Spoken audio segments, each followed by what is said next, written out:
So as we've been reporting in our international news segment, exchanges of rocket fire and airstrikes between Hamas and Israel continued into the early hours of this morning as the conflict shows no signs of easing.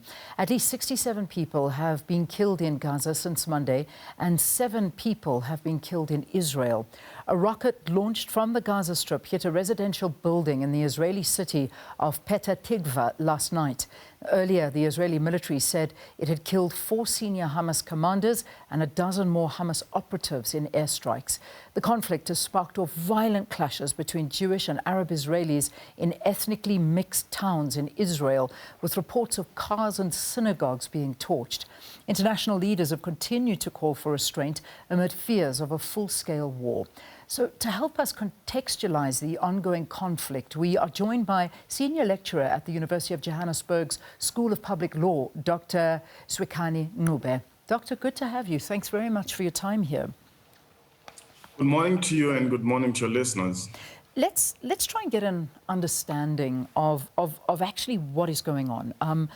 Perhaps give us just a very brief historical context of this conflict and the dynamics at play.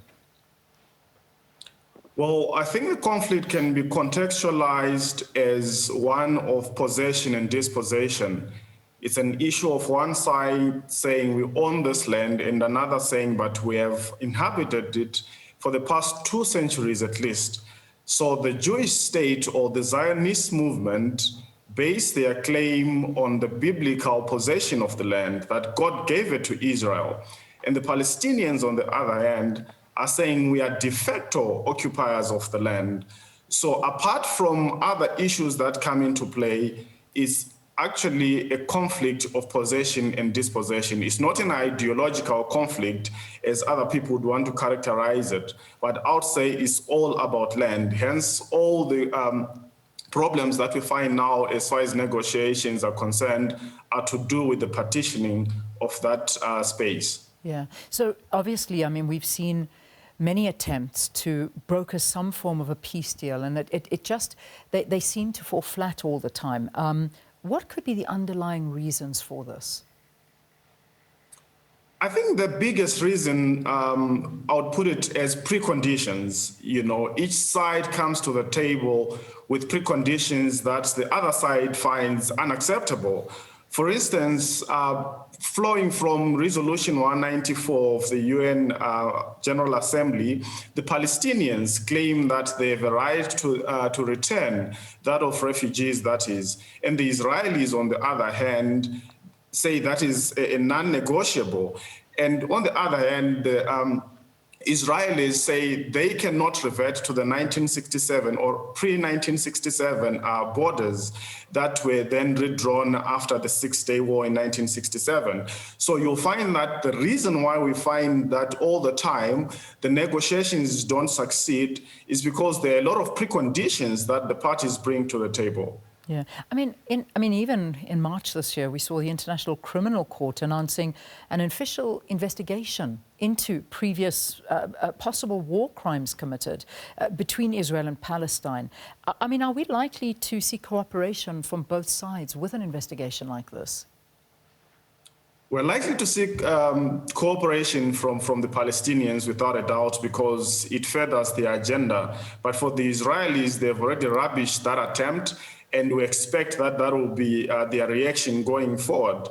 But I must add, Liam, that it's important that the ICC takes the stance that it has, because it also puts pressure on the Israelis, and we hope as international law practitioners that they'll exercise restraint in how they engage with the Palestinians, because if they know that the world is watching, that the ICC is watching, and that in the future perhaps charges will be brought against the leading figures in their army and security forces, then they'll conduct themselves with restraint.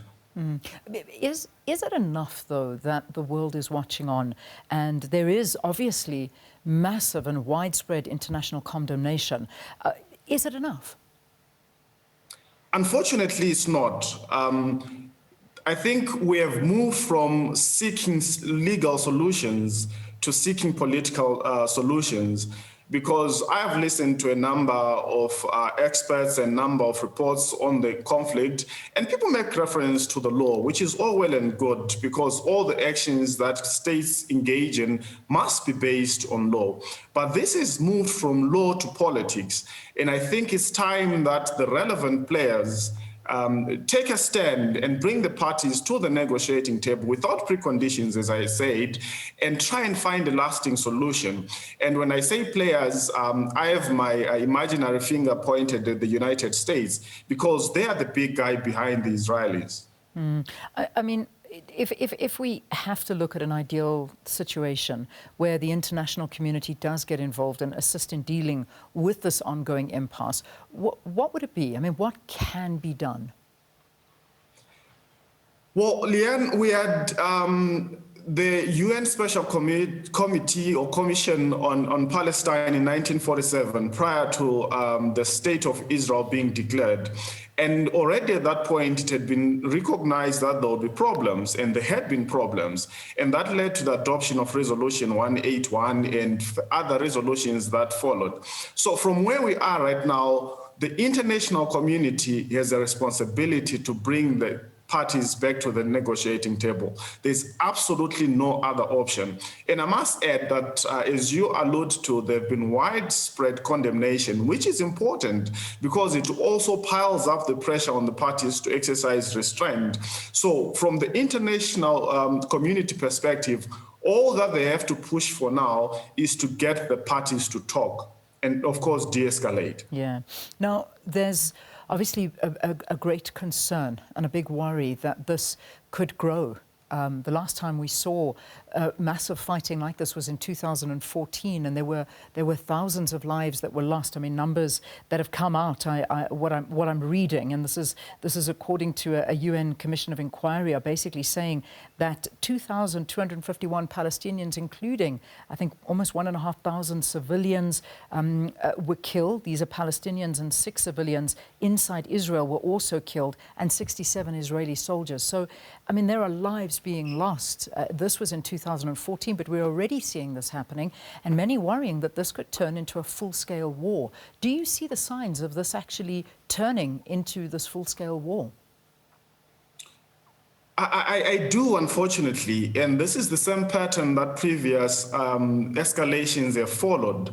You know, that we have an incident that sparks the uproar, and Hamas fires grenades and rockets, and then the Israelis respond.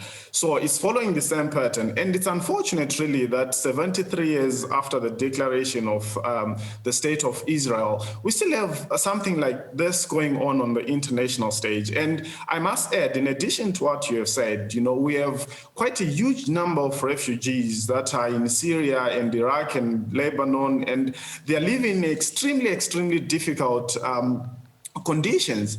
So it's not just an issue of lives lost. And I was looking at the reports last night, and in the 2014 conflict that you referred to, the losses financially, the cost of rebuilding from Israel, for instance, they estimated it to be about 2.4 billion, and many more billions for the Palestinians. So it's a difficult conflict which costs a lot, both financially and as far as lives are concerned, whenever there's an escalation. So both parties really cannot afford to keep having these sporadic engagements that lead to loss of life. So as I said when we started this interview, that where we are right now, there needs to be a political solution. There needs to be an engagement, a bringing together of the two parties, and a discussion really that is intended to give us a lasting solution. And I don't see this coming when you look at the statements that have been coming from the US and other countries, for instance. In conclusion, just the President of the United States, in his response, in his speech, then says, well, Israel has a right to defend itself. And already you can see they've taken a side, because the Palestinians are also being attacked. Yeah, I mean, we look at the United Nations, and obviously the United Nations coming out, condemning it, and paying particular attention to the amount of children that are losing their lives in this particular conflict. It doesn't matter what side it's happening on. What they did do is they've called on the international community to take action to enable the parties to step back from the brink and return to the previous understandings that have maintained a relative calm in Gaza and avoid descent into chaos, with the massive casualties and immense damage to civilian infrastructure that is resulting. That is from a statement from the United Nations. I'm not sure if this is enough. I mean, to return back to what agreement? Certainly, see, that is precisely the problem when you look at that statement, because there is no reference to a specific instrument, for instance, that binds both parties. And I made reference to the UN Special Committee on Palestine from 1947. I could go far back beyond 1947. So there are a lot of instruments and agreements that came in between. We have the Oslo Agreement from 1993. We have a number of other direct talks that happened in between. So we don't know what it is that they are making reference to when they say previous agreements. And I must add that in those previous agreements, it was merely a question of delaying the inevitable, because it was not positive peace, as we would call it in international law, but just holding it in abeyance, because ultimately it was a matter of time before the tensions spread up again. Because if I must add, the Israelis have not stopped with their settlements projects. So that is an area of contention, and it doesn't help to say let's return to the agreements that gave us relative calm. Yeah. All right. I'm going to leave it there for this morning. I think much more detail obviously needs to be looked in and concentrated on this particular area. So, but I think just giving us a broad perspective of what's happening. Thank you. Thanks very much for joining us here on the program. And that, of course, was the senior lecturer at the University of Johannesburg School of Public Law, Dr. Swikani Ncube, talking to us about what is happening currently in Palestine and Jerusalem.